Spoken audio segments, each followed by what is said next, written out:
I don't understand why it bothers people that I like to look nice at my job. And I think people, anybody, like when you go to work, do you not want to look nice or what? Okay, it is Tuesday, March 14th. I'm Erika. I'm the CEO of Barstool Sports, and this is the Token CEO podcast. So we are presented by Omega Accounting Solutions. If you had a small business in COVID, or hopefully you still have a small business, and you employed people, you are eligible for something called the Employee Retention Credit. This is a huge deal because you could be eligible for up to $26,000 per employee that you employed in a tax credit from the federal government. This is a big deal. All the big companies take advantage of all different tax credits. They know the loopholes. They know what to jump through. And what's amazing about Omega Accounting Solutions is that they give you big company accounting expertise for your little pizza shop. Or your small little media company, or your hair salon, or whatever it may be, whatever it is you do, Omega Accounting Solutions wants to help you do it, and they are experts at the Employee Retention Credit. The bad news is that the filing deadline for the Employee Retention Credit begins to close on March 31st, which is just 15 days away or 16 days away. Actually, it's 17, I think. I think we're in the Ides of March. Small side note. Anyways, so to get out of the Ides of March, find yourself a great accountant, figure out if you are eligible for the ERC, call Omega Accounting Solutions. Okay, so you can, we're using Dave Portnoy's code today. It's actually fine. Let's just use Dave Portnoy's code. If you want to help Dave help small businesses, call 1-855-505-DAVE or visit omegataxcredits.com/barstoolsports now. That's 1-855-505-DAVE or visit omegataxcredits.com/barstoolsports now. All right, so it's March 14th. I'm on my way to Boston today. We have an offsite run by the camp counselors, and the camp counselors were like, you can't come to the offsite, which I was actually secretly kind of grateful for, moderately offended. But then I was like, all right, great, I hate an offsite. But I'm excited about it because we're taking a small group of people and thinking about how would we change and evolve literally everything at Barstool Sports by asking questions, kind of taking everyone's individual hats off from what they do every day and having a conversation about what it is we want to do, where it is we want to be in 1 year, 5 years, 10 years, which obviously we don't know where we're going to be, but we do know that we want the brand to be big. We want the brands to stand for something. We want to find and grow and raise bigger talent, attract awesome people to work here. And then we need to find a way to take all of that stuff, make insanely great content from it, put it in places where we can find eyeballs and engagement and make money from it. So it sounds very simple, but I think we've kind of found ourselves in a place where we're not stuck in our ways, but we've got to keep reiterating. Like I talked about this at the Penn offsite a couple weeks ago. I talk about this inside of Barstool all the time, which is if Dave Portnoy was still doing a newspaper, this place would be out of business. If Dave Portnoy was still just writing a blog, this place would be out of business. If Kevin Clancy was just writing blogs, this place would be out of business. If we were only making podcasts, I think this place would be out of business. So we've got to continue to find new audience and to appeal to those audiences wherever they may be. And in order to do that, you sometimes, I think, got to take a step back and say, what's the best way for us to do that? How would we do that? Why do we want to do that? Why are we doing things the way we're doing them now? Like, funny, I had a conversation last week. So I was in Colorado last week for the Penn board meeting, which I'll get to in a second. It was awesome. So I was in Colorado for the Penn board meeting, and I'm like in my hotel room. Everything in Colorado and mountain towns is brown. I don't know why. Just why is everything brown? I guess it makes sense because it blends with the nature or whatever. But anyway, so I'm in a brown room and I was talking to two people who work here, and it's like, hey, why do we do this the way we do it? And it's like, well, we made the exception for this person. She didn't want to report to that person. We created this job for her to do. And like, basically, we've done that like 300 times over so that everybody kind of reports the way they want to report, does the things they want to do, sits and reports to whom they want to report. And it's just so stupid. So we have to streamline what we're doing. Like things should sit with like things. People who do the same tasks should report to the same people. We should have consistent processes. Like, I think this is so simple. Like, I think there's probably haters out there who are like, oh, this is so corporate. I actually think it's not corporate. When we when we were in 2016 trying to figure out podcasting or live video, there was only one person to do the job, so one person did the job. Where we got all screwed up and like heads in a pretzel is when there started to be 100 people doing that job, or 25 people doing that job, or 40 people doing that job. So we got to like unstick ourselves from the cockamamie structure we've created and to find a better way to do it. So that's what we're doing today. So that's exciting. Also, it's Gaz's birthday on Thursday, so quick shout out to Gaz. Big 40th for Gaz. Can you believe Gaz is 40? No, actually, I can't. I wrote a draft of an email for today's thing, and I was like, Gaz has mentioned to me probably 10 times that his birthday is the 16th of March. Dave's birthday is March too, like March, big month for birthdays. And I was like, so for his 40th birthday, I'm giving him the chance to run an offsite because I can't be there, so let's have Gaz run it. Like, what says like 40s than like running an offsite? So happy birthday, Gaz. Penn board meeting was last week. It was awesome. I loved it. It was in Black Hawk, Colorado, which, small side note, I was born like 2 miles from there. So that was a trip. I was like asking my mother how to find the house I was born in. And so I was like, Mom, like, what's the street number? Like, I just need the street number or the house number. She's like, oh, there aren't house numbers. Like, the town's so small, you like literally drive to the middle of it and take a right up the hill, and then it's the second house on the right. And lo and behold, it was the second house on the right, and it had no house number on it. So that was kind of fun. The Penn board is great. They're really special. I actually really loved it. I felt like they were very welcoming. They had conversation kind of bounced from tactical stuff to like big questions about the economy. I thought everyone was really supportive of one another, and I was really grateful, just my first time being at the table, of just how welcoming people were to me. So that was awesome. It actually made me think about, I walked into work today, and welcoming new people, I think, is sometimes a hard thing for people to do. Like, I was so grateful at how gracious everyone on the board was. Like, Barstool Sports has been amazing for that company. Like, I learned how much money people made when the stock hit 120, and like thought my head was going to explode. But it also, they were, we've given them a lot of headaches over the last 3 years, and we'll continue to give them headaches for the next 10 years to come. But just taking a step back and welcoming someone and learning about someone and, giving them good coaching about how to make a difference. So then I like flash forward to work this morning, and we've hired a bunch of new people here, and it's funny, sometimes I think the first instinct is to kill the people we bring in and to make them feel small and that like they don't know anything, or to kind of box them into, what the fuck is this person doing? And I hate that. Like, I think it's actually one of the lowest things there is to not give someone a chance to come in and learn and be successful, not be open to their perspective. It might not be right, it might not work here, but I think it's just a good note to self at a company is like, if someone new comes in, at least give them a chance. Like, give them a chance to do something great.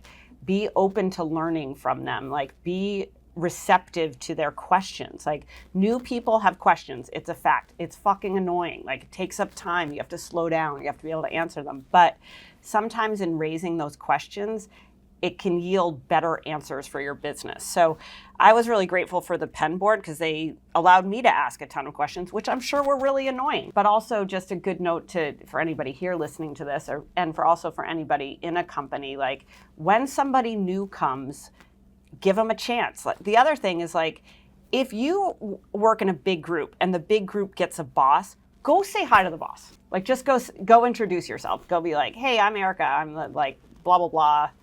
I sit in this third cube over there, and, really welcome. It's nice to see you. It's so funny to me. Like, the other thing I'm seeing is that everyone's like, oh yeah, the new person started. And I'm like, well, did you go say hi? And they're like, oh, not yet. And I'm like, well, just walk over and go say hi. So like, just go say hi and be welcoming to people. So that's the theme of today. Getting out of our own heads for a second, I had Sydney Carter. Sydney Carter is the coach of the Texas women's basketball team. They have a big game. They're the number 4 seed in the March Madness tournament, the women's March Madness tournament.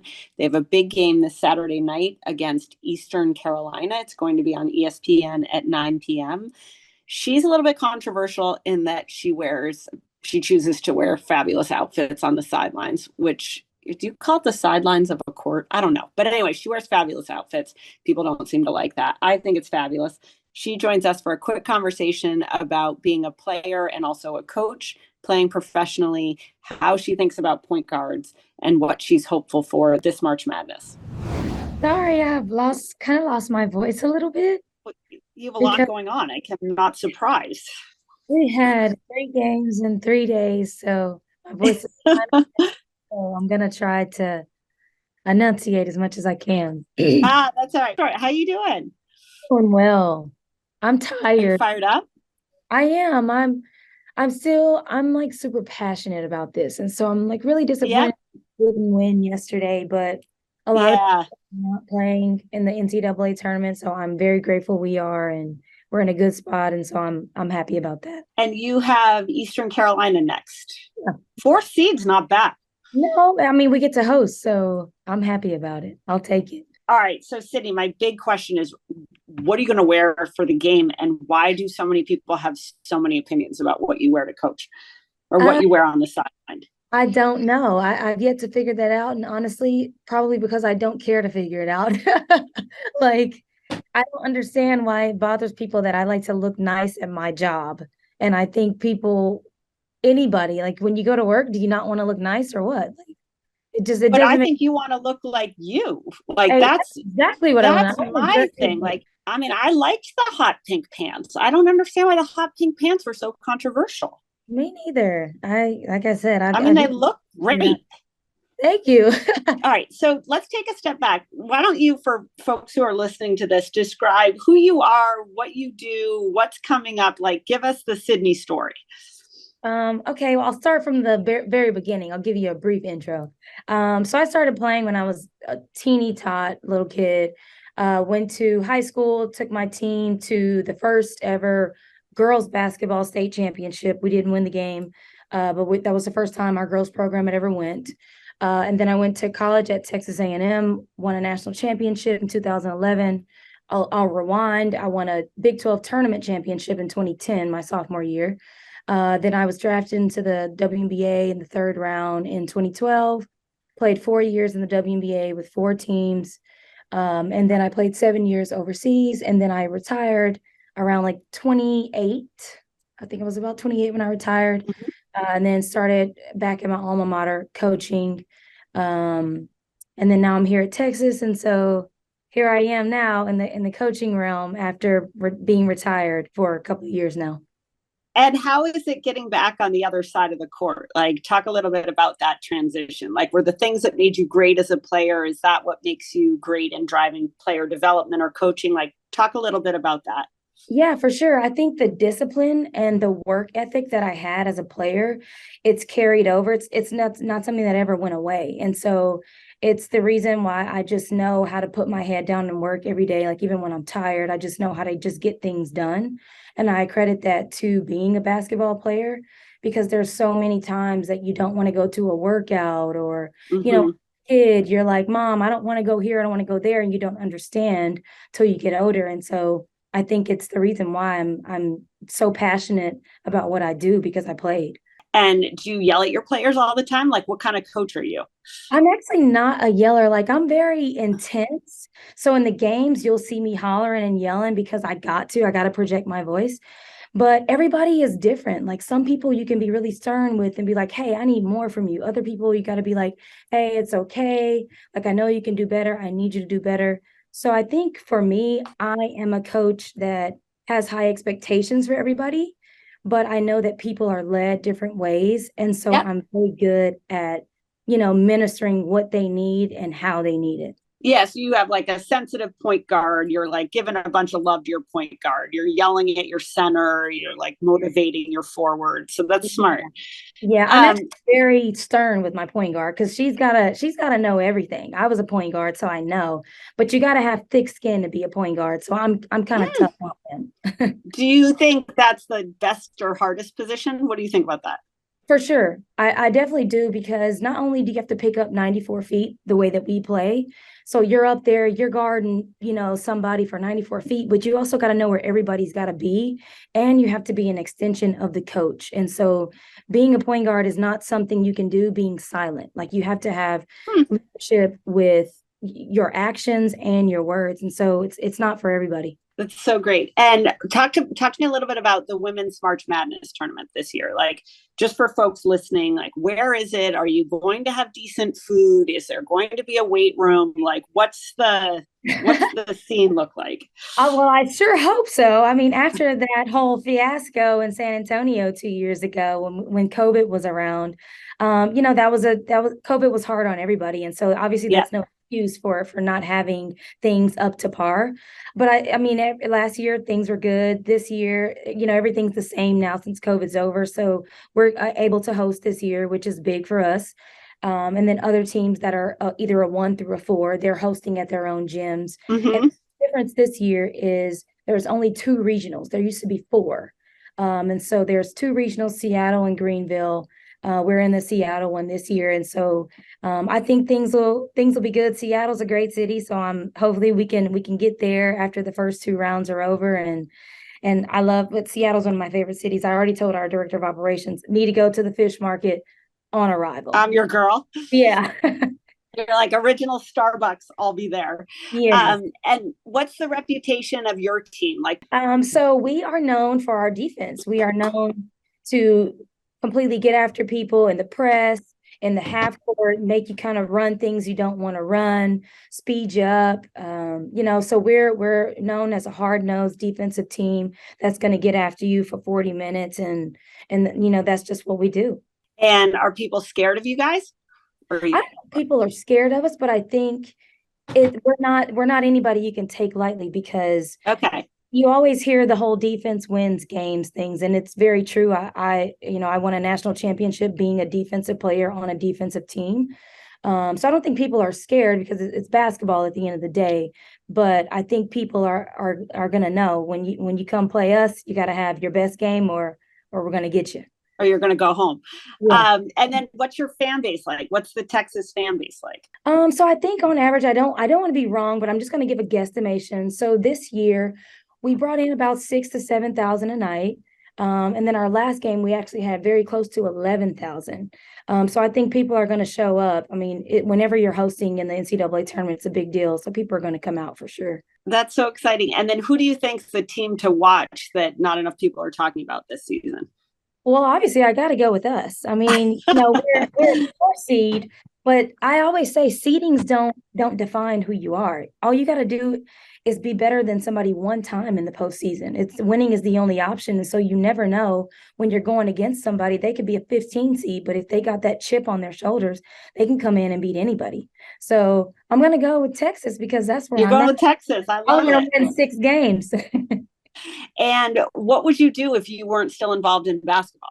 Like, your professional career was in hoops. Like, you obviously had a stellar college career. You're working in basketball professionally. Like, what would you do if you weren't doing this? That's a great question. Nobody's ever asked me that, but I've always been into my fashion stuff. And so before all this even happened, I always said I wanted my own press-on lines for nails or something like that. And then I got my degree in human resource development, and then I did something with business as well.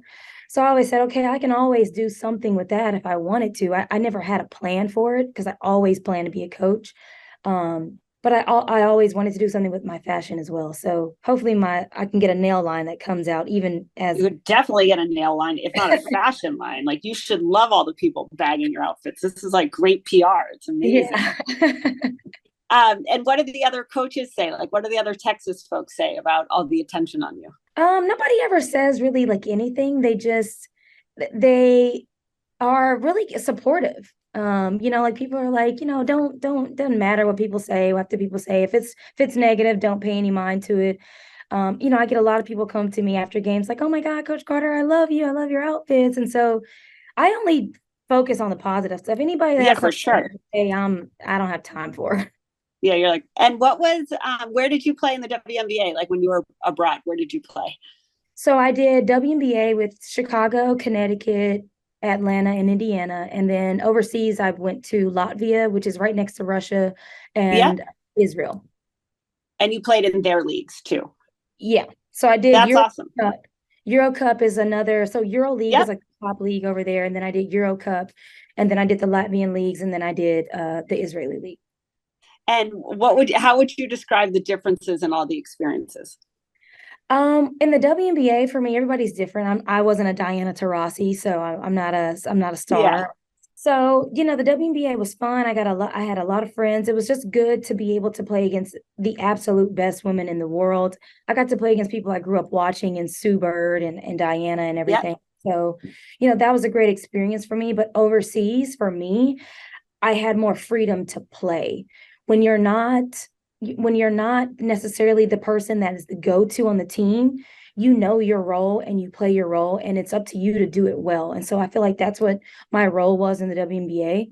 And then overseas, it was just to score the ball. And so I got to play more Yeah. free and like myself over there. And so that was the biggest difference for me, was just being able to have the fluidity in my game.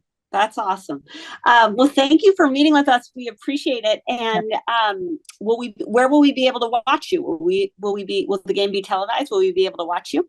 Yeah, so the first game for sure is, because that's the only guarantee right now, but it's on ESPN at 9 on Saturday.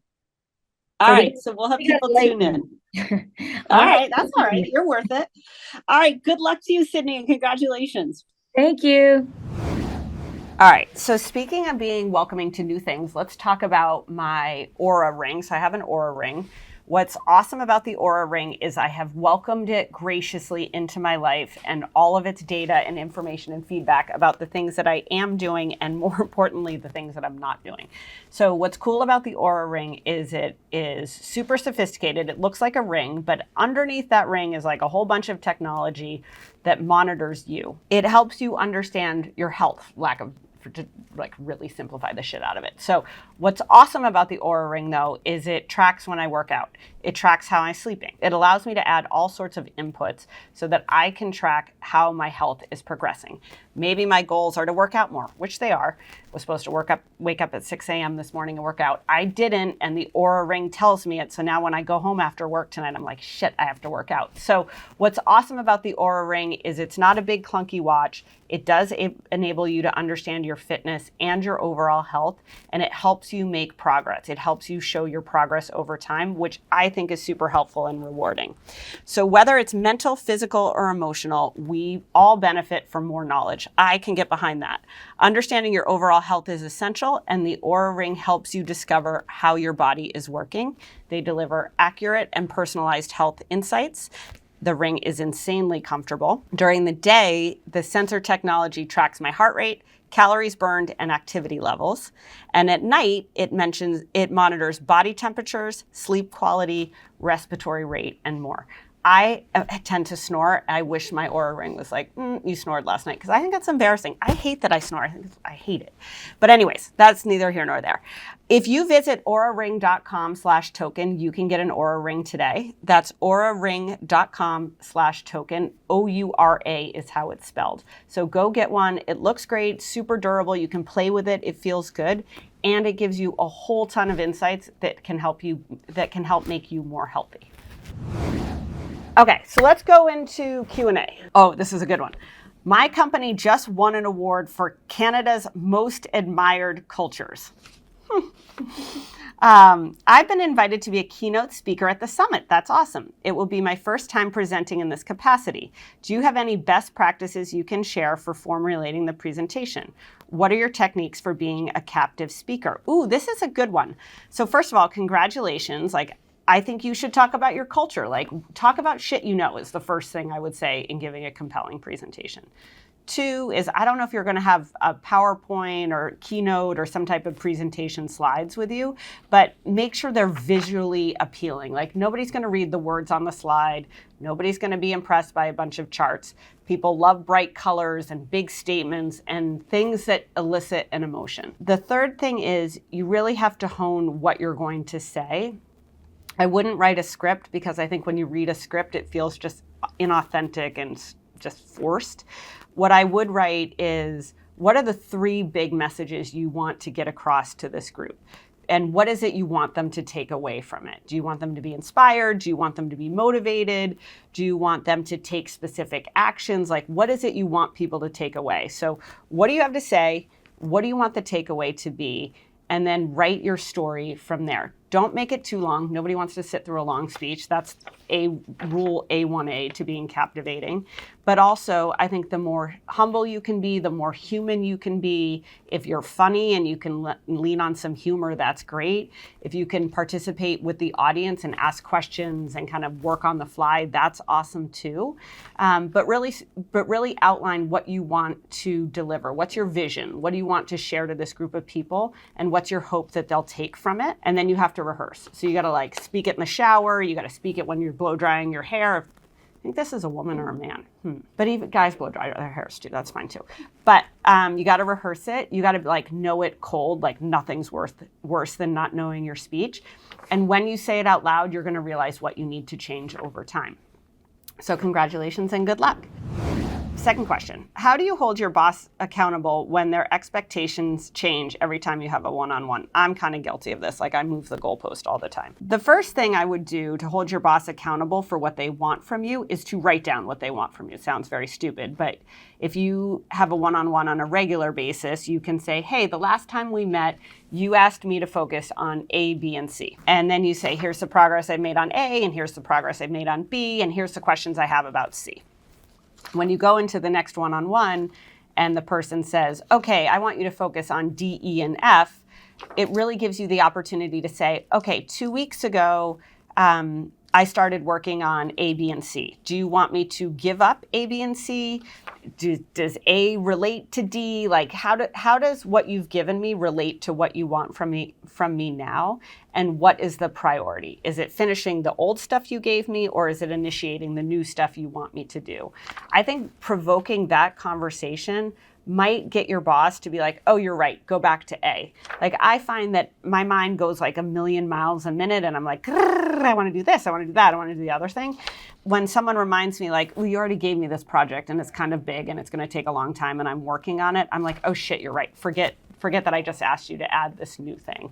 Or your boss might realize, like all these are little tactical questions that ladder up to a bigger strategic opportunity. And maybe what you two do is talk about progress against the bigger strategic opportunity versus driving all over the road on little tactics. And then the third thing is, if it doesn't get better, then you have something to point to where you say, on this date, you gave me these priorities. On this date, you gave me these priorities. And on this date, you gave me these priorities. It's hard to create real progress and momentum and impact if you keep changing what you're asking from me.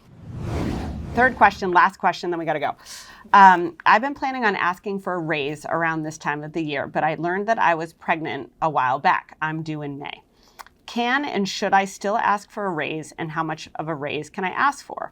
The minimum I was planning on asking for was 7 to 8% just for inflation, but now I'm thinking I should ask for more, but I'm worried that it will come across as I'm asking for the raise because my family is growing, when that's not really why. All right, first of all, like fuck the fact you're pregnant. If you deserve a raise, you deserve a raise. It doesn't matter that you're carrying a human in your body and that your family is going to grow. Like your work is your work is your work. And if you are going to ask for a raise, still ask for the raise. I think what the percentage should be really depends. I would do some market research. What are the typical raises in your industry? Maybe you talk to HR and say, what does this company typically do for raises? 7 to 8%, I think is kind of high. I think most companies do around 3% raises every year. The biggest thing I would say is don't get into your head because you're about to have a baby. Like you've got to stay strong and know your worth for the work you're doing and not to change course on that because you're doing what your body was designed to do, which is to carry another body. So that's my 2 cents there. All right, so that's it on that note. Thank you for listening. We've got a fire drill going on here, and I will report back after Gaz's offsite, and we'll see you back here on Thursday.